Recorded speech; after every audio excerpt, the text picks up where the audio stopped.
Good afternoon and welcome back to our interviews with affiliates. This afternoon I have Matthieu Ronayne with us. Matt, welcome back to Abigail Adams Institute. Matt, tell us a little bit about yourself. I'm from Arlington, Massachusetts, which is right down the road next to Cambridge here. I went to BC High and now I'm a rising junior at BC, class of 2022, so lots of maroon and gold there. And I'm studying political science and philosophy.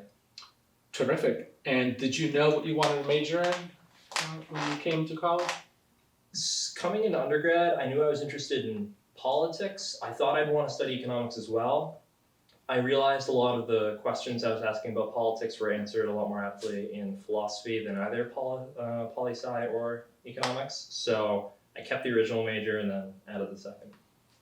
So last year, I believe it was last summer, Matt, you made a course guide for Boston College students. Yeah. What was that all about? What inspired that and what is it about? So I was guided by I think it's called the Harvard Humanist Course guide that we already have here with the Institute, and meant to guide students through courses that will help them beyond particular majors and even beyond the core, to try to find classes that'll enrich them as liberal students, be beneficial to their life outlook, even be beyond their careers. This is available online, if I'm not mistaken. Yeah.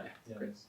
So, Matt, can you tell us a little bit? Can you give us the names of a couple of classes, a couple of professors at BC that influenced your thinking? Yeah. So freshman year, I was in the Perspectives program, Living and Learning. So Perspectives is a 4-year program at BC, philosophy major that covers 4 different main questions. So for freshmen, it's your philosophy and theology credits. It answers what we try to answer in the TGC. What is the best way that we ought to live? The next 3 can be taken in any order. I've taken Perspectives 2 and 4. The second is regarding modernism in the arts. So what is modernism?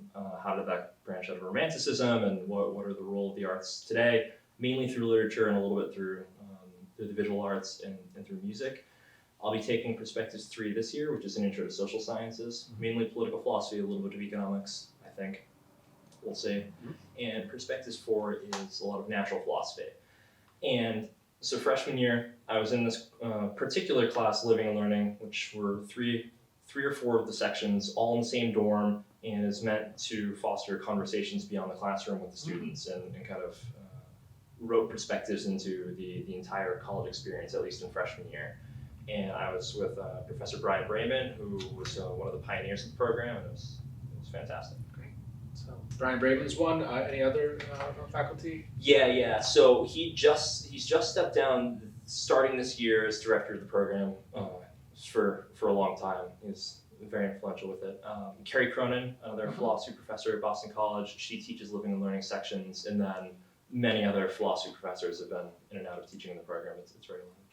Terrific. And I know, Matt, that you're also involved with some other intellectual extracurricular activities.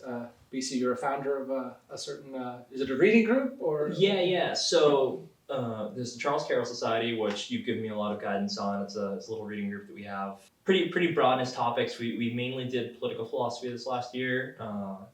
Depending on the status of clubs this year, we might branch into a little bit more theology or philosophy, but we'll see. And I've been an editor in a couple different spots for The Torch, which is BC's Catholic student paper. I was the campus news editor for much of last year, picked up the online editor role for a little bit, since moved on from that, and I'll be the Catholicism 101 section editor this year. Great. And Matt, how is the relationship? You have friends, obviously mostly at BC, but also a lot of friends at Harvard. How does that work? The 2 campuses are close, but also not that close because it takes like an hour to get between. Not that far. The concern is more the money for the Uber than it is the time that it takes. But it's been nice, and it's been fruitful to get beyond the particular bubble that any student at any college can find themselves in, and find kids with a slightly different perspective from the type of school that they're in. So BC and Harvard are both pretty high level, but Catholic, secular Protestant, IB, non-IB. So those differences of view are helpful. Fantastic. So Matt, if you don't mind ending on this note, you were in charge of reorganizing our library last summer. Yes. That is right here. And thank you for that. It's wonderful labels here by sections. We're in the economy section. So Matt, do you have a couple of books you want to recommend for us? Books that have influenced you or that you recommend to others? Yeah. So I guess fitting for today, we're recording on August 28th, St. Augustine's feast day. I'd recommend Confessions. It's always wonderful to see how any mind reaches particular conclusions, especially in conversions. And it's a beautifully written book. Draws heavily from the Psalms. He almost writes in Psalms sometimes. And the narrative of his life is fascinating. In addition to seeing the way that he joined the church and became one of the doctors of the church and great philosophers of the West, philosophers and theologians. And the other, instead of a book, I'll say an essay. It's I have to mess up the title. It's Loss of the Creature by Walker Percy. Relatively quick read. You probably finish it in about half an hour. I found it online, and I won't say too much. It's about authentic engagement with subjects and with experiences, particularly academic experiences. And I think it gives good insight in how to teach oneself, and how to approach topics as a student. Loss of the Creature. Yes. Fantastic. Well, Matthieu Ronayne, thank you very much.